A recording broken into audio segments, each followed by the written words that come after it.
What is up, everybody? We are live. We are back. A threesome's always better, gents, than an old boring twosome. You know what I mean? It's always better with three. Want to say massive thank you to Chris and Paddy, by the way, for covering while I was away. It was like seamless. Brilliant work, lads. You had me in stitches on a couple of occasions as well. Chris, mate, your takes are getting worse by the weeks, buddy. They're just getting worse. Some of these statements, mate, they're just getting worse. I want to know which ones and how I can defend them. Oh, there's no defending them. There's definitely no defending them. I mean, look, put it this way, Chris. You know it's bad when we're agreeing with Paddy. You know things have gone a bit pear-shaped. To be fair, yeah, dagger to the heart there. You guys did a great job while I was away. It's not easy over the international breaks because, you know, we're clutching at straws a lot of the time to talk about stuff. But before I get stuck into it, we get caught up on loads of stuff tonight. I want to just do a quick shout out to our sponsors. We are being brought to you tonight with thanks to our friends at Surfshark. They're the best VPN provider on the market, bar none. I use them for all the games that aren't on TV in England. We use them for Netflix and stuff like that as well, whether it be Japan or America, whatever your taste is. It also keeps you entirely anonymous and secure from hackers if you're out and about on public Wi-Fi. Surfshark will secure your data with industry-leading measures using uncrackable encryption and the most secure VPN protocols. Really easy to install. And when I say that, I mean it. I can install it. Therefore, anybody can do it. One subscription runs across all your devices. You can get 83% off and 15 months for the price of 12, giving you 3 months additional free using the link below or the code Anfield Agenda at checkout.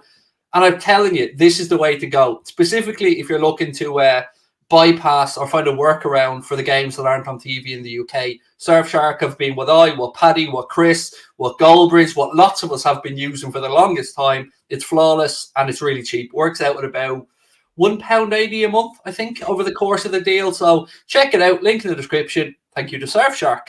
Mr. Murphy, how have you been, sir? I want to say I missed you the most, Paddy, but I don't want to make Chris cry. But I missed you the most, Paddy. I'm going to cry. Yeah, no, I've been good, you know. Me and Chris managed to get through the few weeks. Some nights we were stuck on tier list, but, you know, I think it was an enjoyable experience for everyone. But we are all glad that yourself is back. Oh, lads, I love the tier lists. I was loving them. I was getting really involved in them when you were doing them. I was actually said to Connor, we need more of them. Yeah, so that was great. Great work.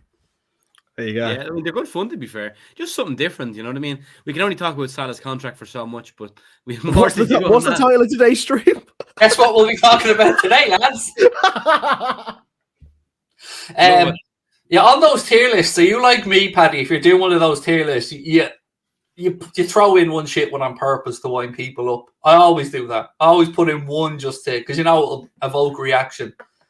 Oh, yeah, for sure. There's definitely an element of that. Yeah, definitely. And obviously the players, when we had Adrian in his own little zone, and people could seem to enjoy that.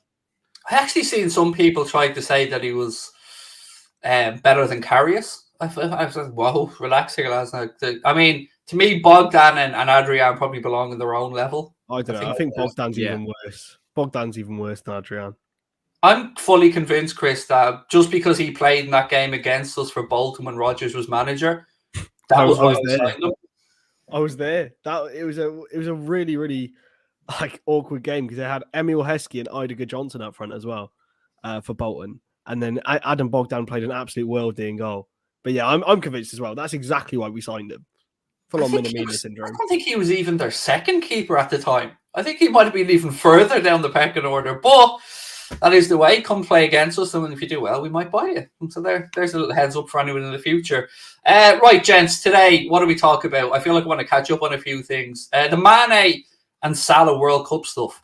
Did you guys find, and this was my observation of it from the outside, that, you know, I read The Athletic, I read The Echo, I read our comments and stuff as well. And it seemed to be we couldn't be happy for one or sad for the other without pissing off somebody. It was always a load of whataboutery going on. So, you know, well done to Sadio. What about Mo? Congratulations to Mo. You just hate Sadio. A lot of that stuff going on. I don't get it. It's stuff that you discussed before and that we've all discussed before, is that the player sort of fandom that sort of divides a club fan base. It's a strange one, really. I'm really happy for Sadio that he's got through to the World Cup, gets a chance for Senegal to go and do what he wants to do. But Egypt, yeah, I'm sad as well. Doesn't mean that I like one more than the other. It's just weird behavior, really. Yeah, it kind of goes back to what we were harping on about before, Paddy, that, the days of football clubs being supported are changing a little bit, and there's a lot of nationality or singular player focus. But let's be honest, Paddy, Senegal are a better team. Let's be fair about it. They have a better team. Yeah, I mean, like, for me, I was happy for Sadio, sad for Mo. But for me, it might sound silly. It's not that I support either of the players. Obviously, I support them, but like I support Liverpool first and foremost. But from a selfish point of view, I was wanting Salah to do better. I was preferring Salah to go through. I had a preference for Salah because he's more important and he's the better player right now. Therefore, I fancy him more, if you get me. I think that's just a fair, and if Mane was performing better in the last couple of years, I'd be going for Mane. I'm fickle like that. Whoever's better for Liverpool, I'm going to prioritize. Yeah, I mean, I get that as well. I'd be lying if I didn't say I looked out for Firmino when he's playing for Brazil and stuff like that. Loads for us to unpack tonight, gents. We'll talk World Cup draw. We will talk Sadio Mane, Mohamed Salah. We'll talk Watford. We'll talk Benfica. I want to bring up this super chat firstly, just to say I didn't miss it. I was just kind of trying to hold off on it on the World Cup talk. But sure, why not open with that, gents? We'll let the chat fill up a little bit, and then we'll move into the Mane Salah talk. So, reactions to the World Cup draw. Chris, you being the only one that's involved in the World Cup really here, but, being almost like Switzerland on here, neutrals all over the place. What's your take on England's draw? Fairly... I made a comment earlier on. It's going to land me in a whole world of trouble, Chris. I called England the Spurs of international football. I love that. I love that. Got to a couple of finals. I think they're big. Fans overblow their expectations out of proportion. Yeah. And hopefully they'll be brought down to where they belong very, very soon. They've probably got one of the easier groups. I mean, they've never actually beaten USA in a competitive fixture. Now, I know that sounds like a crazy stat, but they haven't actually played them very often in any competitive fixture. Do you remember that Rob Green throwing the ball in the net in 2010 World Cup? Oh, yes. That was one of them. Iran, they've been in the last few World Cups, haven't they? But I've never really done anything. And then I think the toughest game will come out of the bottom three, whoever gets through for England specifically. But yeah, I think they should get through pretty easily. But have you seen their potential run to the final? Whether they finish top or second is quite tough. I haven't gotten into that much of it. I've just seen I actually did a video where I recorded a reaction to it, and I was only seeing the groups in real time when I did it. So what stood out to me, Paddy, initially was, I think it's Group A, Senegal, Holland. We've got Sadio versus Virgil van Dijk there in that one. Yeah, some tasty groups in there. But for me, Paddy, I'm thinking France, Germany, Brazil. Actually, in order, France, Brazil, Germany are my three that I think. You can never rule the Germans out of a World Cup. Yeah, it's funny. Like, for me, I'm just very fickle because Ireland aren't in it. I really don't care about the World Cup. The draw was on. I was like, I don't care. My country aren't in it, so therefore I have no care for it. I love football when it's on. I'll watch it, but I'm not. Do you get me? But for me, because Ireland aren't in it, my second team is always kind of Belgium because I lived there for a whole 6 weeks. So it's the only other country in the world where I kind of have an affiliation to. So therefore, I'll be back in the Belgians. But yeah, France as well. The Germans, but do you know what? I think the Spanish could surprise a few. The Spanish could surprise a few with Luis Enrique at the helm. He's a very good manager. He sets them up very well, and they have a lot of good players coming through. And by the time the World Cup comes around, you're going to have a Ferran Torres who's going to be flying. I think Spain could genuinely surprise a few. Yeah, if they can figure out a way to put the ball in the net, definitely. That's the one thing that seems to have held them back a little bit. They're in the group of Germany, aren't they? Yeah. Oh, that's going to be Japan and then TBC. Taki's going to smack them up. I mean, England's group, whatever happens, it's going to be a bit emotional. So you've got England, and they will either play Wales, which for obvious reasons there is a bit of a derby, Scotland, which again, derby, or Ukraine, whom everybody will probably have as their second team if you have a country representing it. So yeah, bit of a tricky one there. I think a lot of people will be looking at this thinking, well, why haven't I mentioned England maybe winning the World Cup? I feel like I would be, Chris, if Southgate wasn't the manager. I just think he's too defensive, mate. He needs to go balls out a little bit. You can't win a World Cup being that cautious. Can't you? Can you? I think you can. I think you can. Well, who's the last one to have done it then? Maybe, I'm thinking Italian 90, maybe? Probably. Well, you're going back way before my time, but I'm sure there will have been teams in that sort of era that were very pragmatic. I think didn't Brazil win the World Cup in America in 94? Fairly flamboyant team, if I'm right. I might be wrong on that. 98, France, obviously, in their home nation. 2002, was that back to Brazil again? Brazil, yeah. Yeah, so... And look, to be fair, that was a Dunga defensive team, though. What about Italy 2006?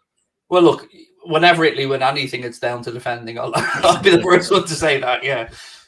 But I honestly, Gareth Southgate's overachieved. And I'm saying this because England are a team and a nation that is perennially underachieved in terms of the talent that they've had. And he's got them to a semi-final and a final. That's something that one of the best managers in recent history, and Fabio Capello, could never do with a arguably better squad. Roy Hodgson couldn't do it. Sven-Goran Eriksson couldn't do it. A semi-final tournament. I argue he's overachieved on the face of things. No, I disagree. I think it's because the rest of them underachieved. He's kind of doing what England, with the squad they have, should be doing. And listen, England do have a chance of winning it, to be fair. Like, I'll put my Irishness to the side. I hope they don't, obviously, but they definitely can. They definitely have a squad that can do it. And if you look at every single squad at the World Cup, they arguably have the best team, the best unit. Maybe not the best individuals, but they're probably up there too. But as a team, as a group, as a cohesive system, they're up there, and they definitely have a chance. Yeah, but they also have Harry Maguire, so... Boo. Huh? They also have Harry Maguire, so... Goes out the window then. Yeah, that's true. Look, I think the reason I say that about Southgate, Chris, is I think he probably has the most gifted attacking generation of talent that I've seen in an England squad consistently across the board. Like, obviously, England had great players with Lineker, Gascoigne, many good forwards that put the ball in the net, but this group of young attacking players that don't have that weight of failure on their shoulders, really. I think if he had a more forward-looking, attack-minded manager, maybe one who wasn't a defender himself, I think that this group could maybe achieve more. Maybe. And it's very fair and a very fair debate. I mean, Gareth Southgate's hardly got previous credentials with anything. He managed Middlesbrough to relegation, I believe. So he hardly has the sort of levels of experience that you would expect from an England manager. But personally, I think he's done quite a good job. And I understand the critics of his football. It's not exactly exciting to watch, but I don't think any international football very, very few bits of international football are exciting to watch, really. While we're talking about the World Cup, I feel like Connor sent me a bit of a schedule here, but I'm going to flip it on its head a little bit. He wanted me to start off with the Mane contract and then go into the Salah Mane stuff. But I want to start with the World Cup because we're talking about it. Paddy, for you, do you think that we have to talk about it in factual situations now? That is Salah that misses out on the World Cup. Do you think this will have any impact on his form for Liverpool between now and the end of the season? Yeah, I mean, for also just to Reese who asked the question, I think Wales will get second in that group, but yeah. When he lost the AFCON, we kind of were all like, oh, angry Salah going to come back and do bits for us. And he's arguably had his worst period of his Liverpool career, in my opinion. I think the Salah we've seen post-AFCON final has been the worst version of Salah at Liverpool. Correct me if I'm wrong, but I think if you just break down the performances, the goal contribution, I think it is. So maybe this can be like right, I have nothing else to play for now. I think he's hinting at retiring from international. So I hope it can spur him on, but I just have a horrible feeling it's going to be a negative connotation. And the only reason I'm saying that is because the only kind of prelude to this we've seen was the AFCON loss, and he didn't deal with that very well. So there's nothing to suggest that it's going to be a good thing anyway. It's a very delicate situation, Chris, isn't it? Because I have to say that when I seen the draw and after the way the AFCON played out, I'd be a liar if I sat here and said that before the playoffs, I didn't feel like a loss would harm Mohamed Salah psychologically more than Sadio Mane. And that could be because I feel he carries the Egyptian team, whereas Senegal have better quality players for me. And also the weight of expectation that's put on him by his country, and that he feels like, you know, he will be recognised better if he leads them to a World Cup as a real great of Egyptian football. It's so delicate and so tricky, but I have to say, I do feel like I agree with Paddy. I think this will impact him as much as we will be told it won't, as much as we believe and we'll say he's an absolute pro and he'll want to be back at it. But I think it would mentally harm any human being, mate, in this scenario. I agree. I mean, it all seems to be coming down a bit on Mo Salah at the moment. Firstly, the AFCON loss, then this stuff with the contract, which seems to be never ending. It seems to be Groundhog Day every single day with the agent releasing news and blah, blah.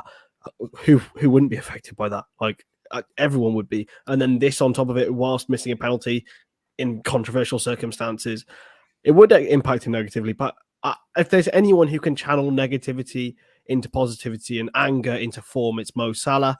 I just think his drive for individual and collective awards will get him through this. But it's going to impact him a little bit negatively. It would do, as you said, to any human being. On the laser thing, Paddy, I read into this quite a bit because initially I didn't see the games because I was away and I couldn't get a link for them and I couldn't watch them. But I did see the still images of the lasers and the penalty. But then I went on to read many Senegalese fans who were posting saying that it actually happened in the first leg, apparently, in Egypt as well, albeit on a much, much smaller scale. But that kind of got me thinking a bit. And I don't want to defend the use of lasers, but the shithouse in me thinks, well, if you tried to do it in Egypt and you were just out shithoused by Senegal, is it kind of tough shit? Well, I'll be honest. I didn't see the stuff in Egypt. I didn't see the Egyptians attempts at the lasers. But when you look at the still images of the Salah penalty, it's how anyone can think that isn't going to impact someone. It's unbelievable. But then again, they were still shit penalties regardless of the lasers. I don't know. It's a weird one. Paddy Murphy, the perfect penalty taker. I'm telling you, penalties aren't easy. I'd bang that in every day of the week. Look, you can't defend the throwing of stuff or spitting or any of that kind of behavior. We can't condone. But on that, just on the laser thing, I initially thought, oh, disgusting, really unfair, and it is. But if it was done in the first leg to Senegalese players, granted there was no penalty shootout in the first leg, but I feel like this is something that the Senegalese fans, from reading what they've spoken about, feel like was just repaying Egypt, but we just did it better. One up. I suppose. And you have to understand that from their perspective, but then from the other perspective, you think, did the Egyptian fans do it in a crucial deciding penalty shootout? No. This, it's a completely different mammoth of a situation. It's so much more important. And I understand that in the first leg, it was still a qualifier, blah, blah, blah. But this is the high pressure situation. Any distraction possible will gain you an advantage. I just think all of it is just a load of crap, to be honest. Look, there should be no lasers. I agree. Exactly. It can harm players' eyes. It's not a great look. I'm not trying to say it should be allowed. What I'm saying is it was allowed in both games by the looks of it. It shouldn't be. And yes, it could harm players' eyes. Yes, it's absolutely distracting. My whole point was that the outrage was felt towards Senegal from Egypt because they lost. Yeah, absolutely. Absolutely. If it was the other way around, if Senegal were home for the first leg and Egypt were home for the second leg and it went to penalties, we don't know what might have happened. So I'm not trying to, paper over the cracks here, but what I'm saying is every one of those players had an opportunity to not take the penalty if they felt like they were being distracted and call the referee over. And I didn't watch the games, but I haven't heard anybody say that happened, that they did say, oh, I can't take this. How do you expect me to take this? Look. Yeah, exactly. I would have. That's what I was thinking too. If I was the players and if it was that noticeable, I probably would have refused to take it until it was dealt with. But I don't know. There was such a level of lasers though where there had to have been some sort of communication about it. There had to have been some sort of plan. It was insane to see. But listen, it is what it is. The argument will be you should have tried to beat them in the 120 minutes or whatever it was. 120. It's a shame, but at the end of the day, they're Liverpool players. Let's hope they both come back and they can win with us. One of them was going to lose no matter what. It's unfortunate, but it is what it is. Move on. I think Salah will. I hope so. And look, I understand. Like, I mean, if anybody knows about being shithoused out of a World Cup, Paddy, I think we have a bit of form in that one. And I would say that a handball from Henry was a lot worse than any of these lasers because it was so bleeding blatant, and there was no VAR back then. So, yeah, and we were laughed at when we moaned about it. So I wouldn't expect FIFA to actually get up off their backsides and do it in here. Yeah, I know people always say to us Irish, like, "Are you still not over it?" No. We are fucking not. We haven't been to a World Cup since, like, so we haven't had a chance at retribution. I suppose that's a standard, Chris. We should play. It's happened again. Bingo. What minute of the stream will Chris's webcam decide to? It's happened again, boys. It's happened again. Don't worry. EOS webcam utility. Yeah, but no, listen. Died. Look, at least France were shit in that World Cup. So. Give me a second, boys. I mean, I think it was just, Paddy, that we went there and we played so well, mate. Against all the odds. And I don't want to bring it up again, mate. I'm gonna start tearing up and get angry now. But we push on. He's back, Mr. Stonadge. How are we, Mr. Green Screen? Yeah, give me a second. Terrible angles. I'm taking apart my entire set. Are you fucking limboing under that camera? Wait there. I'll get my green screen on now. Look at this. Wait there. What's his Ian Wright? Assume, Paddy, that's the hair that's putting it off. His hair is just knocking it off. Did you get electrocuted just before you came on? This is the trim, bro. Don't disrespect it. What's the Ian Wright stuff about? You will get to that in a second. I just want to finish off. I asked people to remind me, so thank you, Ian, for doing the reminding. So look, we talked about the AFCON, the World Cup, and who missed out, but we've also heard today that Sadio Mane's agent said there's currently no talks between Sadio and Liverpool over a new deal, but there's been a bit more of a twist to that as the day went on. The Mirror, I believe it was, reported, Paddy, that it looks like Sadio Mane could be intentionally waiting to see what happens with Mohamed Salah before they go for negotiations at Liverpool. So my question to you guys into the chat would be, do you think when they say he's waiting to see, is it if he goes or not? Or is it a money thing? Like, will he wait to see what Mo gets financially? Or will he wait to see what Mo's decision is on his future about, well, if Mo goes, then I could be the man. Or maybe if Mo stays, then I'll stay. I don't know what way he's thinking, but I want to just get your initial thoughts on what you would feel. Yeah, I'd imagine it's definitely a money thing for sure. He'll be like, well, if Salah's getting this, I want this, which, I don't think Sadio Mane has the bargaining power of Mohamed Salah. If he's expecting a bumper new deal, I don't think it's going to happen from the club. If the club are stagnating with Mohamed Salah, there's no chance for Sadio Mane to get a mad big deal. So he's wasting his time on that front. Because unfortunately for him, he is not as important to Liverpool as Mohamed Salah is, and doesn't have the position to garner such a wage. However, like, Sadio is on a relatively low wage for what he's done for the club and stuff. So, he's definitely, I wouldn't say no to giving him a few extra quid, but if he's looking for mad money, I think he may move on. Yeah, Chris, for me, I agree with what Paddy said there. Sadio is a very important player for our club. It's been a massive part of our success, and I don't think we want to see him leave, but he doesn't deserve Mohamed Salah money. I think that's a fair assumption. And I think he'd be a little bit foolish to believe that he deserves that money. I mean, just statistically looking at it, of course he doesn't. He's clearly regressed a little. I think this season he's certainly bounced back in terms of his overall play, and scored a few more goals as well than last year. But yeah, I think, as Paddy said, I think it's a purely financial situation. I'm not sure he's worried whether Mo leaves or whatever. It's all depending on his situation, and how much maybe Mo gets if he does get given a new deal. I think if Sadio asks for 150, 200 a week, I think that'd be fair enough. But if he wants Mo Salah money, nah. I'll tell you what though, lads. I mean, it got me thinking a little bit. We've always heard unsubstantiated reports of a bit of animosity between the two. Now, that has not been helped by what's happened at the AFCON and the draw for the World Cup playoffs. I mean, that's probably only exacerbated any potential for there to be some animosity between the two of them. So to come back to it, Paddy, a part of me thought, well, is this the money thing? Is it a stature thing? Or is it, if he fucks off, maybe I'll stay? If he stays, maybe I'll go. Do you think there's anything to that? Now, we've not seen anything on the pitch or anything like that to really justify it, but there's been enough reports of a little bit of animosity over the years that it did make me wonder. I'd be lying if I said, mate, it didn't make me wonder when I read it. I don't think it's that. I know there has been reports of like no love lost between the two, but I think no matter about personal relationships and personal feelings towards people, sorry, that comment distracted me.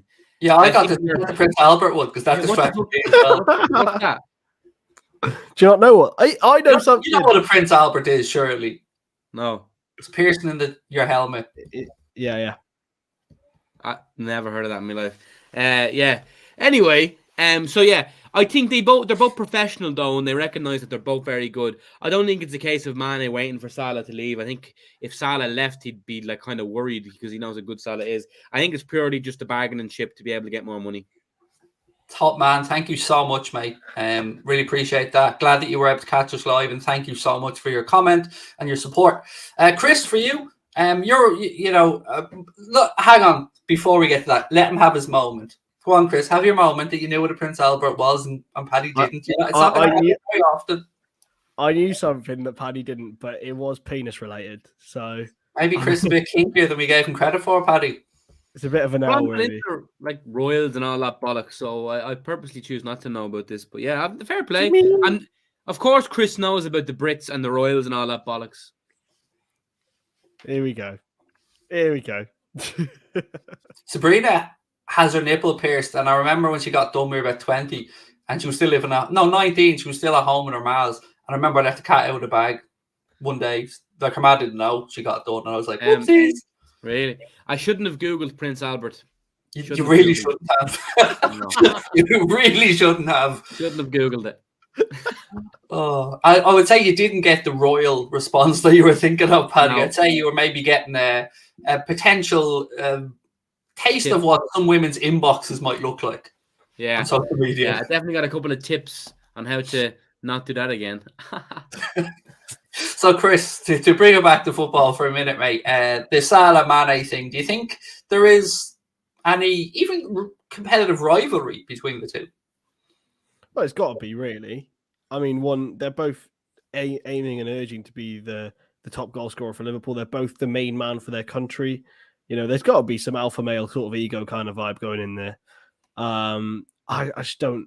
I don't think there's any sort of thing I just think it's a fans, and as a human, it's a human nature to gossip, and I think we create these things in our minds when we see any sort of evidence that we jump to such conclusions. I don't think there's any beef between them, to be honest, but I do think that professionally they will be seeing what each other will be earning or not earning at Liverpool in order to compare what they get for themselves.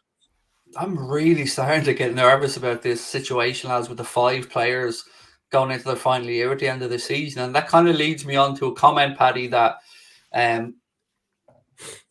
we heard today from Naby Keita about Liverpool not seeing the best of him yet. Does that made me hopeful, Paddy? Because I think you and I'm not sure about Chris, but I know you and I both think he should stay and hope he gets a new deal. That made me think that maybe there's something in the offing there. Maybe he feels optimistic himself that a potential new deal could be on the table, because it strikes me as a comment you would only make if you understand that we haven't seen the best of Naby Keita on a consistent basis yet. So he obviously understands that himself. Yeah, and obviously, naturally, a couple of hours after that was said, he was missing from training through injury. Oh, yes, the life of a Liverpool fan. No, I think it doesn't seem too serious, though. I heard it's minor. Listen, I agree. We haven't, of course, we haven't seen the best of Naby Keita, purely because we haven't really had the chance to. The injuries have stagnated him. But when we signed him from Leipzig, he was a hot property. We signed him for 50-odd million for a reason, and Klopp obviously loves him. We've seen glimpses of how good he can be. For me, on his day, on form, he's in our best midfield. Controversial enough take, because I think a lot of our fan base still treat Naby Keita with a lot of disrespect, because a lot of them kind of, their patience has worn thin with him. But I agree. I think we haven't seen the best of him. Providing his breadstick legs can hold up, we will see the true potential, and he will fulfill his price tag. There's not been many players, Chris, that have left Liverpool that I think could make us look foolish, but he's one that if he went to Barca or somewhere else and ended up getting a run without injuries, I feel like we would be sitting here going, oh, what if? Yeah, and I think as well, I think it's important to touch on the fact that I think it's been his best season in the Liverpool shirt this year. He's been probably the most consistently fit that he has been in a Liverpool shirt. I think his goal scoring boots have been turned on a little bit more, especially earlier on in the season. That goal against Crystal Palace and the goal against Atletico Madrid were amazing. And yeah, look, I think we'd rue it if we did let him go. And to be honest, if we did like let him run his contract down or sell him, who would we get that would be better than him? I just don't see it really. Even if Naby Keita's fit for 30 to 35 games a season overall, he's worth the money that we're paying him, worth the contract that we're paying him. So yeah, I'm fully on the Naby to stay train. So now to flip that and talk about the other midfielder in a similar situation, Alex Oxlade-Chamberlain. Paul Joyce has said that there was interest from Newcastle in Alex Oxlade-Chamberlain in January, and that probably remains. Now, do you think that would be a good move for him, Paddy? Alex Oxlade-Chamberlain to Newcastle? I mean, look, yeah, we'll all agree. I'll wave as well. I mean, I agree. It's time to say goodbye, but I think on good terms would be a good thing. I'd like to think the fan base will wish Alex well if he moves on. No player wants to be injured, but he seems like they all seem like really good lads that are involved in the club. They all seem like good people. But yeah, I mean, he's just not going to get the minutes that he might want at this stage of his career at Liverpool, Paddy. Yeah, listen, there'll be no bad blood. We'll thank him for his service, but I can also say safely that he won't be missed. You know, thank you for your service. Thank you for the goals against City, the goal against Genk, particularly nice also. But yeah, see you later. Have a nice life. You won't be missed. Bye now. And Chris, we also had the dance up the steps. You know, can't forget about that. That's in his top 10 highlight reel, and that's the sad indictment of his career at Liverpool. I mean, it was pretty impressive moves. It was a slick video, I have to say. It was. Yeah, and I think it's right. But to be honest, Newcastle's a strange one. I don't see where he really gets in. Is he really going to get in the way of Joe Willock when they've spent £25 million on him? Could be a good bridge, though, Chris, between Newcastle wanting to push on and kind of just beefing up their squad and giving them players with experience and options as well. Oh, yeah. And what a player to have. You have a Champions League and Premier League winner there in Oxford. Does he count as a Champions League? I don't think he counts as a Champions League winner, actually, because I don't think he played. But he's a Premier League winner. And someone who's won lots of trophies, played with some amazing players. So he's someone you'd want to have around. He's a great character as well and will be a great leader to young players. But as Paddy said and as you've said, I don't think he'll be missed, to be honest. Which moves me into a conversation around another midfielder who looks like he's going to move on this summer. We spoke about him before, Youri Tielemans. Report from the Telegraph believed that he'd be around 25 million this summer. He's been linked to Liverpool. He's been linked to Manchester United. He's been linked to other teams. He spoke about wanting to play Champions League football. So that kind of probably rules out Manchester United, Paddy. Yeah, I mean, I don't like him. I don't want him. Unless he's free or whatever. Yeah. I did at one point, but now I don't. I did, and now I don't know. And I could be absolutely wrong on this, and he just looks like a diva to me, and I've no proof of him ever doing anything. But it's just like I look at what's his face at Leicester, Maddison. I look at him and I go, there's something about him that strikes me as a pain in the arse and a diva. Tielemans kind of gives me the same vibe, but I've no proof of it. For me, I remember I heard something about his fitness. He's a bit lazy or something behind the scenes, and ever since I heard that, I kind of was turned off by him. I just don't think he'd suit the system. I don't think he'd put the work in. But yeah, yes, I am wearing a Bayern jacket. Yeah, I think though, Chris, at that price point, £25 million, whomever he goes to, that's a bargain. That's a bargain in this market at 25 million because of his contract situation. And let's not forget, he's 24, nearly 25, and he's amassed a vast array of experience already for a player that age. It's usually the sort of profile that FSG and Jurgen Klopp would look at of a player to bring in from a sort of slightly lower Premier League club or that sort of stuff that he's been excelling at. And he has been. This year, not so much, but in years gone by, he's been fantastic for Leicester and one of Brendan Rodgers' key parts. If Klopp wants him, as Rafa's just said there, if Klopp wants him, definitely go for him, because he clearly sees something in him, and if he can get him to run and get him to work, then that's amazing. But if not, then no, I don't think it's quite worth it, especially when we've got a bit of an excess in midfield anyway, and we want to clear the way for certain others.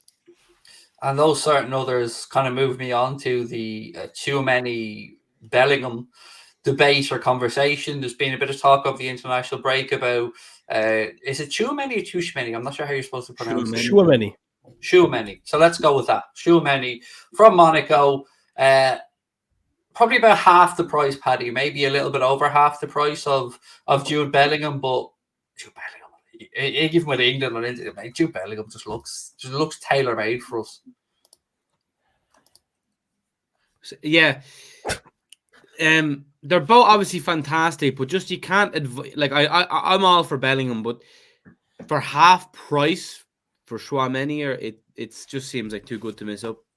Yeah, look, I get you. I can't argue against that. I mean, you were getting a very, very sought-after player for probably mediocre Premier League English-based player money, Chris. Yeah, well, and I think apologies, still hospital agenda. With Tielemans and Bellingham, we have to forget that I don't think we can really class them as the same bracket. Purely because they're completely different midfielders. Bellingham's very progressive. Tielemans more of a destroyer, an interceptor, and a runner. Bellingham's obviously a lot more than that. And in terms of going forward, so I don't know whether it's a case of one or the other. To be honest, I don't know whether Do you think if Keita moved on, you could make an argument for Tielemans to come in? 100%. If Keita stayed, maybe not. 100%. I think Naby's a little bit more similar to Jude Bellingham. In the way that he plays than Tielemans, but yeah, 100%. I mean, if we can get Aurelien Tielemans in any way, shape, or form and get him into our club, covering Fabinho and playing maybe a deeper 8, 100%. Get him in right now. And for you, Paddy, do you think about the price when you think about these things, or do you go just basically on who would fit the squad better? Yeah, it's at the end of the day, it's not our money, is it? So for me, yeah, I think I'm going for Bellingham still. Out of the two. Couple of super chats to bring up. Firstly, thank you. I hope it's not the real Michael Myers, because I don't want to have him coming after me. But morning, lads. Great to see you back. Thank you. The present strength and achievements of our great Liverpool team include Mo as part of the chemistry. I don't think that Mo will be that easy to replace as in his service. 100% agree. If Mo moves on, we're screwed. What are we laughing at now, Chris? Just laughing at Paddy's sneeze. Sorry. I keep forgetting I'm dealing with children sometimes. I feel like a parent here again. It just sounded like a fart. Is there a grown man who doesn't find farts funny, to be fair? I still fart. I'm not going to fart at home. I mean, for me, like, Salah will be hard to replace, but he's not irreplaceable. I like that. I like that. I think he needs to be reminded of that as well at times. But he will be fucking hard to replace. There's no line there. I said this on a stream when you were away, Craig. I think if there's at least 3 or 4 players I wouldn't want to lose ahead of Mohamed Salah. That I'd be more scared about losing. That would be more harder to replace. They are Alisson, Van Dijk, Trent, and maybe if you put Salah 4th then. I think there's 3 ahead of him that I'd be more upset about losing in this current crop. You know what, Paddy? I agree. I agree with you.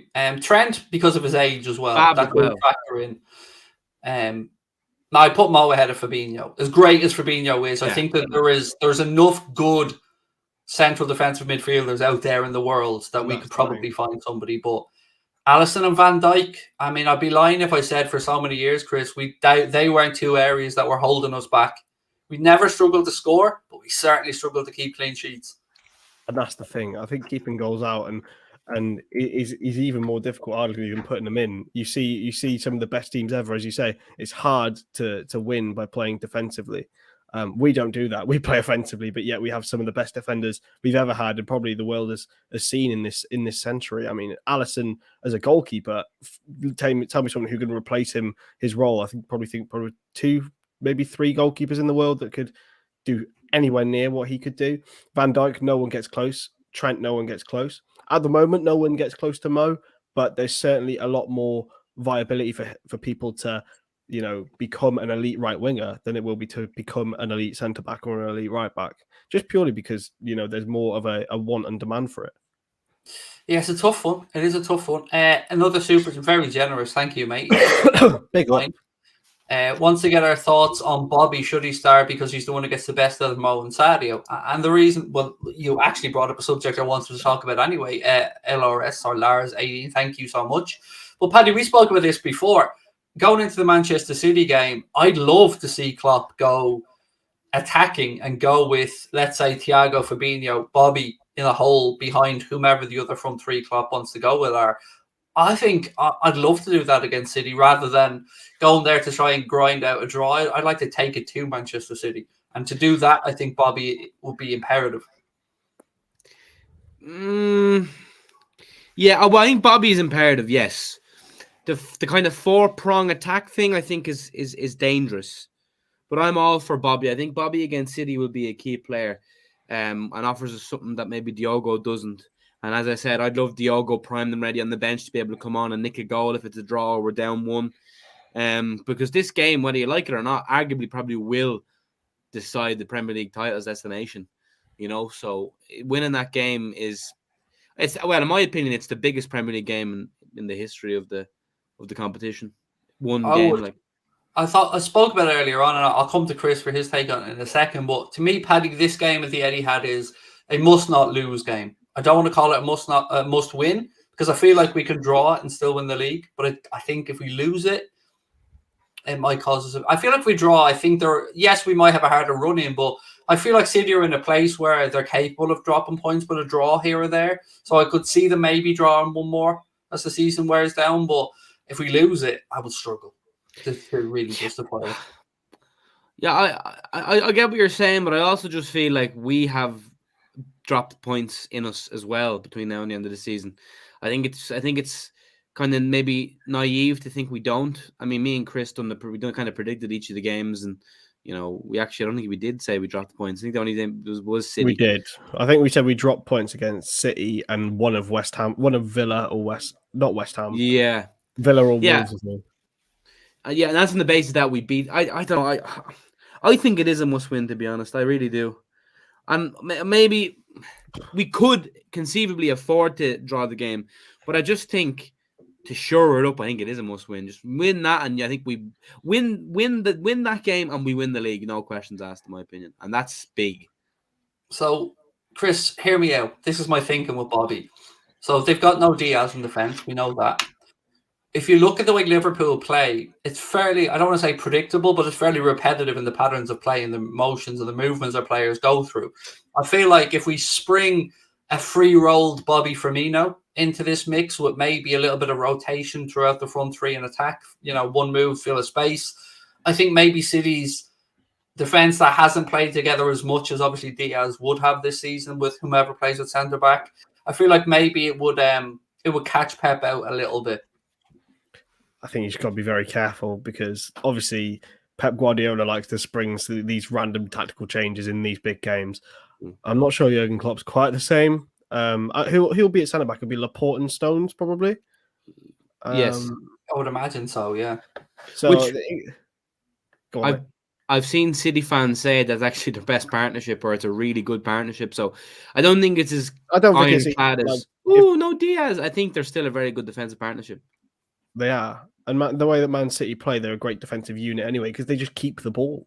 Like you can't attack a team when they've got the ball. At the end of the day, it's really, really difficult. So it's not. Oh, Stones is injured as well. Is he? You've caught us all off guard there. Like I didn't pay much attention to international football, so I didn't even see if he was. And to be fair, I don't buy into it being a must win. To be honest with you, I think that there's so many games to go, and the fact that we have to dissect like every single game, because that shows how good these two teams are. I think a draw would still be enough. I don't think City will win every single game afterwards. I think we both sides have the capability to do it, but we would be the more likely to do so. So I'm saying it's a draw. To win every game. I think we have the capability. Think we're more likely than City? Yeah. Do you know why that is? Because they will put, if they get through, they'll put the eggs in the Champions League basket. People always say that, but I don't think they will. And I think they have a big enough squad to be able to. I don't think they have the same squad unity that we have. I really don't think. I don't want to say I don't think it means as much to the players, but I look at this Liverpool group and every fucking time they're asked a question, mate, every time they're doubted, they answer. And look, City have answered a few questions themselves. Of course they have. But they just seem a bit more lacking in that group mentality than us. That's my take on it. I think we're mentally stronger.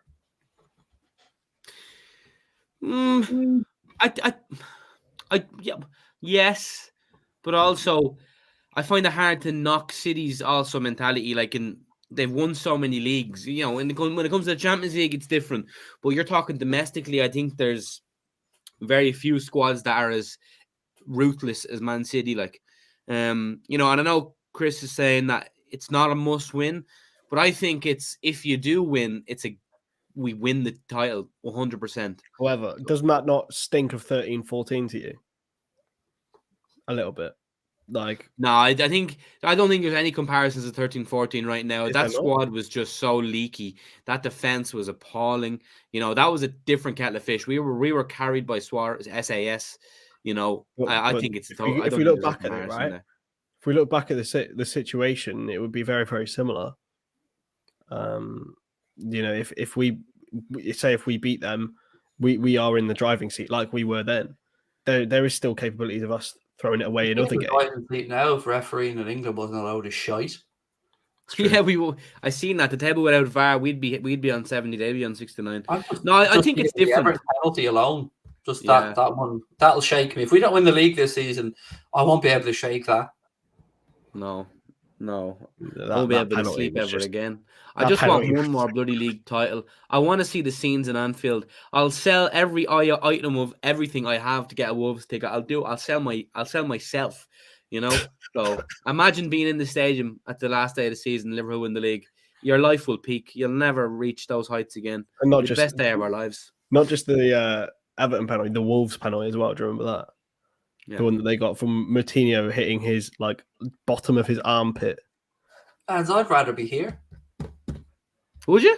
Yeah, I'd rather be here celebrating it with people that I've grown to get to know and shared moments with. Oh, look, being in the stadium would be incredible. I'll be there. I'll be in the stadium. I've got my ticket.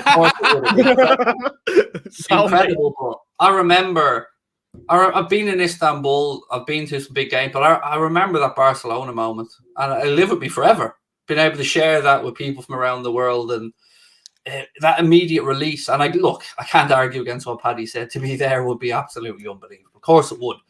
But maybe I've just grown a bit old and weary and cynical, but I love what I do. And I love being able to share these moments with other people around the world. So to me, I'd love to be here. But look, I'm not knocking it. If you're in the stadium, man. I'm not lying. I'm not swapping. Yeah, I mean, yeah, no, it is a special thing to be able to do watch-alongs, and as you said, everyone in the chat, like you've grown together as fans. It'll be a special moment, but I can't lie, the stadium kind of does call me a little bit. But listen, here or the stadium, they're both unbelievable places to be. If you can't get to the stadium, you and Craig have to do a watch-along on the final day. If there's something on it. Oh, yeah. We gotta get over. If they do win it, we got to get over to the Boss Night celebration as well, because that would be immense. Oh, absolutely, yeah. Oh, no matter what, I'll be at the parade, yeah. But I probably will go over for that final game. Like, even if I don't have a ticket, I don't know. We'll see. No, you're right. No ticket. Only if I get a ticket, I'll go. We were in Liverpool. To get a ticket though. We were in Liverpool. The year we lost on the last day, kind of. When we were playing Wolves, we had a meet up and we were in the beer cellar for that one, just in case, because we didn't want to miss it. And I'll never forget the changing of emotions from being really deflated that day to then that Barcelona come back a few days later. It was a mad old week. I could curse Vincent Kompany forever for that world he scored. I curse Iheanacho. Iheanacho's fault. Oh, he missed on purpose. Nobody will ever tell me otherwise. He missed that on purpose. 100%. And I'm glad he's not going to the World Cup. Fuck you, Kelechi Iheanacho. Yeah, I mean, fuck you, Kelechi Iheanacho. I'm with you, Pat. Yeah, I'm on board. I'll never forget that company goal, though. Then you have that little rat. Where do you want your statue, Vincent Company? Shut up, Neville. Jizzing his jocks because Liverpool weren't going to win the league. Like, hate the cunt. Sorry. I'm sorry. There was another super chat I want to bring back up from a friend, Mr. Myers. So adding to my point, then again, Klopp can bring in $30 million player and turn him into a superstar. It's playing teams like Watford, etc., low table that he worries about most. Against top teams were ruthless. I think that kind of leans into what Paddy said. City can often blow these teams away, Paddy.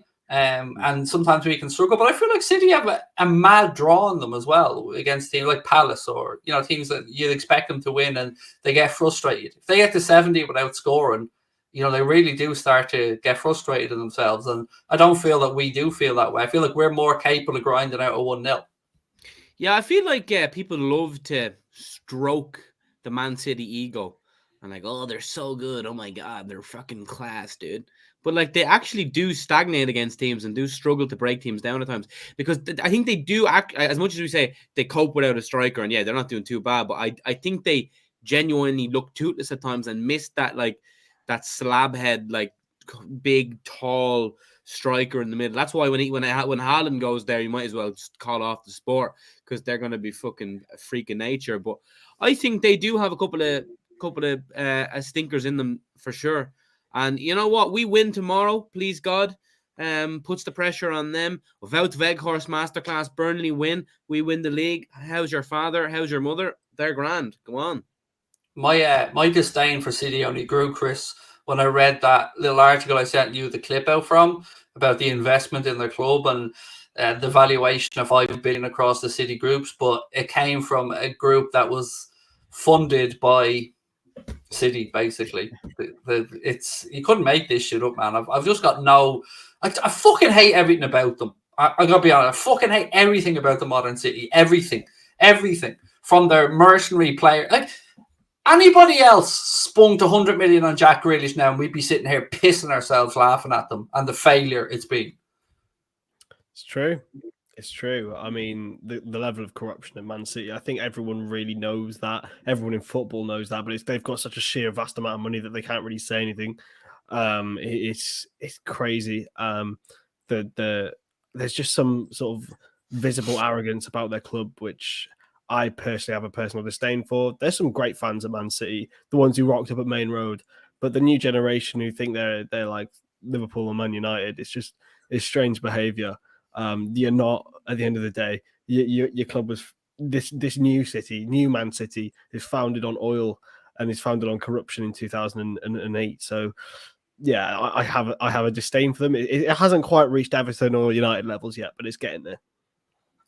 You see, the problem I have is I have a begrudging respect for Manchester United and I have a begrudging respect for Everton. I have no respect for Manchester City in any way, shape or form. And people, like I will say, I have respect for the old City. And people feel like I'm saying that because they weren't winning that. No, I'm saying it because their fans were amazing. They were selling out Main Road when they went down through the divisions. Yeah. And there is a hardcore group of them. But they're led to believe that they are the most profitable club in world football right now. I'm not having it. I'm just not having it. None of this shit adds up to me, and it never will. From their setting out every game with loads of empty seats to every other pony bullshit contract negotiation nonsense that were supposed to be spoon-fed and believed by a media that can't blow smoke up their arse quick enough, and opposition fans who seem to have no morals and want Liverpool to lose the league so these fucking mercenaries can win it. I don't get it. I don't get why opposition fans hate Liverpool so much that they'll turn a blind eye to this sports washing, which is what it is. I don't care what people say. To me, this is my opinion. I'm sticking to it. I fucking hate them. People don't look at the bigger picture though, Craig. That's the thing. Liverpool bad is probably the biggest reaction you can get out of any fan base. So, like, at the end of the day, it's always going to be like that. I don't understand it, but clearly historical. So people don't look at the bigger picture, man. Really quickly, one or two other bits. I did ask Ian to remind me about, or I asked everyone to remind me about the comments from Ian Wright, and Paddy didn't know what they were. So basically, Paddy, Ian Wright said that the ideal replacement for Bobby Firmino for him would be Harry Kane to come into Liverpool because of the way Kane has altered his game to become a link-up player a little bit more. He said that he feels, and I have to have a lot of respect for Ian Wright. I think Ian Wright, there's a lot of good takes on football, and he speaks his mind at times as well. Oh, by the way, one more thing while I'm ranting here. I love a rant. I missed this. Did Rooney do an interview with The Sun? Did he? I haven't seen it. Wayne Rooney, yeah? Yeah. So I'm sure that came up some, and I don't know if it's true or not, and that's why I'm asking. Oh, yeah, he did. Yeah. Yeah, fuck you, Rooney. Fuck you. How can any self-respecting Scouser can do an interview with The Sun regardless of club allegiance? Fuck you, Rooney. Self-respecting human, I think. He's absolute twat. I mean, any little bit of respect I had for him and his potential managerial career has gone out the window. You've sold out your own fucking city, you absolute fraud. Now, apologies. Back to Ian Wright. Paddy, your thoughts on that?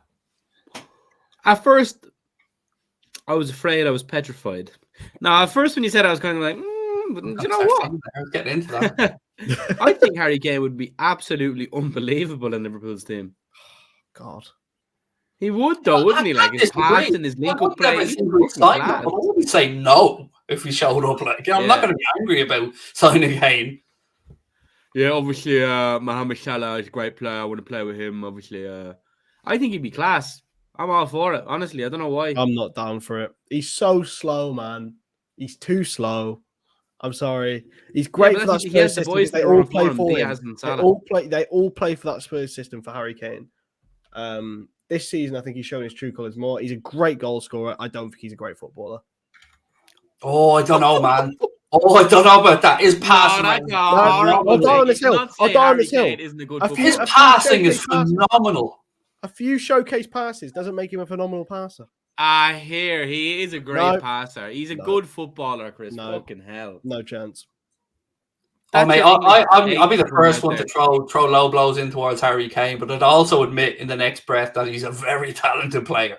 I think he's a very, very good goal scorer. I do not think he's a very as talented footballer as people make out. Because people salivate over his passing. I've seen Bobby Firmino do that for years. Oh, I don't know. He'd be in the top 5 for me if you were to put my life on somebody having a one-on-one chance. Kane would make the top 5. One-on-one chance. Sound. But he's not this beautiful, like, drop deep, like, amazing player that people make him out to be. He's not, man. He is, though. What? No, he is, yeah. He is. I have to agree. He is. What are you talking about, man? Harry Kane would not work at Liverpool. No chance. Oh, okay. There's we can make an argument around that. To just say he's not a good footballer. I think he is a good footballer, but he's not as good as people make him out to be. In my opinion. My humble opinion. That's a tough one, Mr. Stonadge. It's a tough one, sir. I mean, I don't like Kane. People disagree with me. I've watched a lot of Harry Kane. And people say, of course, don't watch Kane. I see that. I've watched a lot of Harry Kane over the last 5 years. Honestly, I rate him as a goal scorer, but not as this salivation of England captain, superhero man. No chance. Oh, look, there's a side to Kane I don't like. It's the selfish, stupid, some of the stupid stuff he did. But as a football fan, I can't sit here and say he hasn't reinvented his game and shown another side to him that I didn't know he had. I feel like I'd be doing myself a disservice if I just let my hatred of him come and say he wasn't doing really well. He's brilliant. Yeah, that's a fucking mental take from Chris. You know what I mean? Like, I'm not the CEO of the Harry Kane fan club, but to not say do you know what? That's kind of the same lazy shit people say about Salah, that he's not a great footballer. He's not a great footballer. He's a good goal scorer. Like, nah. No, I didn't say he was a bad footballer. I think he's a good footballer. I just think he's very overhyped. He's technically gifted. Yeah, not as technically gifted as people make him out to be. It's the same with Rooney. Rooney was the same. Wayne Rooney was an incredible footballer. One of the greatest that Britain have seen, right? But I think, personally, the media absolutely blew so much smoke over his ass. It's the same with Kane. It just makes me tired. Nah, Rooney was different gravy as well. You're having a fucking howler. He's a prick, but he was a phenomenal footballer. No, not for me. He was We don't unbelievable. need him He anyway, was lads. great. He was a great player, but people overrate him so highly because of the England captain. The captain's See, arm. but we're Irish. You're talking to two Irish dudes here who have no vested interest in blowing smoke up an England captain's ass, and we're both saying he's top notch. Yeah, he is, but he's not as good as England people think he is. Honestly, mate, I get down my neck the whole time. It's dull. It's like a salivation over Harry Kane, mate. What date is it again? I'm being brutally honest here, guys. That's the only explanation for this shit. You're thinking of the TikTok clips. You and Connor have been in cahoots. Nah, honestly, Rooney maybe not, but Kane definitely. I think the overhyping of him as maybe potentially made me think he's overrated. No, I mean that's a way to end the stream. That's a big one. Tomorrow, gents, real quick prediction from you both ahead of the Watford game. Paddy? Oh, 5-0. 5-0. Watford are shit. Pass it on. Thanks for the super chat, mate. Yeah. There you go. He'll forever now be in my head associated with that rag of a newspaper. Yeah, unfortunately. Bad form. So, I don't know how, man. Honestly, I know he's not the brightest spark, but fuck me, like, to do that. And it wasn't like, I always feel sorry for somebody if they've been tricked into something, because I've known a few people who've given comments or done something to a paper that was then picked up because another paper owns a paper and, you know, it ends up somewhere else. But fuck, just sit down and do an interview like that. It's bad form. It's bad form. It is. It's awful. Whoever's advising him, or I mean, he surely is getting advised, because I don't think he's clearly, you know, hi Rio, you getting picking up in the morning, pal, kind of thing. Like, and then he talks about one man. How old is he? 40? 40-year-old man. Like, surely has some full cultural knowledge. He's younger than Ronaldo. With Liverpool, like, it's weird. It's weird behavior, man. I'm more annoyed that he went and got a hair transplant and it's still shit. Yeah, I think more than one, maybe. I'm not sure about the second one, perhaps, but definitely at least one. And how do you even get that wrong with so much money? Do you know what I mean? Yeah, Rooney's a mad bastard. So for you, Stonadge, prediction for tomorrow? I'm gonna say 3-1. I think it'll be a tougher game than people are anticipating. Watford will come and sit back, but I think we'll break them down in the end. And Luis Diaz is scoring at least one. I got a real fright. I went into our Discord group and I seen Diaz out, and it was obviously their Diaz, Diaz. And I actually messaged Connor going, "What's this?" And he's like, "You are a cabbage, wrong Diaz." Because I seen and Diaz, and I thought, "Oh, it was Linder's doing the press conference." Didn't even think about Guardiola, like. So yeah, there's that one. I'm with Chris. I went for 3-1. We'll be live from 12 o'clock tomorrow for a watch along of the game here on YouTube for it. You're not in the post match tomorrow, Chris? Are you at the game? Or are you missing? I'm at Newport City tomorrow. I'm taking, instead of watching Premier League football, I'm taking in some Ardell Southern League. So as you do. Can I go over for 2 minutes, because I wanted to really quickly ask you both about the 5 subs thing. Continue. I've forgotten about that one. For me, my take on it is I think it's probably the best compromise that the managers can hope for. I don't think he did shit himself. No. I mean, I know what shit myself face looks like, and that ain't it. I would have got away with it too if it wasn't for you meddling kids. Yeah, so for me, I think it's probably the best compromise that managers are going to get, because the games they're not going to cut down the amount of games the lads play. It's only going to increase by the looks of it. So for me, idealistically, I'm against it, but I feel like it's probably the best compromise all around for what needs to be done with the amount of games. And do you know what? And I don't care if people say it benefits the top teams, because I also feel like they should be benefiting, because the Premier League should be wanting their teams to do well and the Champions League and the Europa League and push the brand around as well. And they also play more games if they're in these competitions. So I feel like it should. I don't care if that is in me in my top 6 bubble. I couldn't give a shit. I feel like something needs to give, and the money around football won't allow it to be the game. So this has to be the next best thing. And as a betting person, I hate it, because it limits the chances of goal scorers because they could be substituted. So from a betting perspective, I hate it. Are they still keeping the 3 blocks? I would imagine so. If not, Mourinho's making 5 substitutions every single game individually, without a shadow of a doubt. All the lads over the corner flag on the far side, ignoring the rules to walk off of the nearest exit. Yeah, I think it's so clearly the way to go in modern football. There's so many more games now, and I think every single club at all levels will benefit from this, especially EFL clubs. I think playing 46 league games is ludicrous, really. So yeah, they'll have to benefit from it, and I think it'll also benefit academy players, which is something that a lot of people are ignoring. They'll get more of a chance. Oh, speaking about academy players, Doak, 600 grand from Celtic. I won't lie, Chris, Paddy, I know nothing about this gentleman whatsoever, other than when I seen him holding up the number 7, I was like, you what now? I didn't realise that it was, at first, that it was obviously Premier League 2 or underage number. I was thinking, Jimmy ain't going to be happy about this. Liz will be losing her shit over there in Florida. Yeah, no, listen, it seems exciting. I always like when the club signs a good youngster because they've that model has been successful the last while. So I'm looking forward to seeing how he gets on with the underage sides and hopefully make a breakthrough when he's good enough. Yeah, good again, Chris, from the club to go out there bringing the best young talent. Oh, absolutely. It's great to see. We saw it with Harvey Elliott. We might be seeing it with young Fabio Carvalho. I think that's pretty much done and dusted.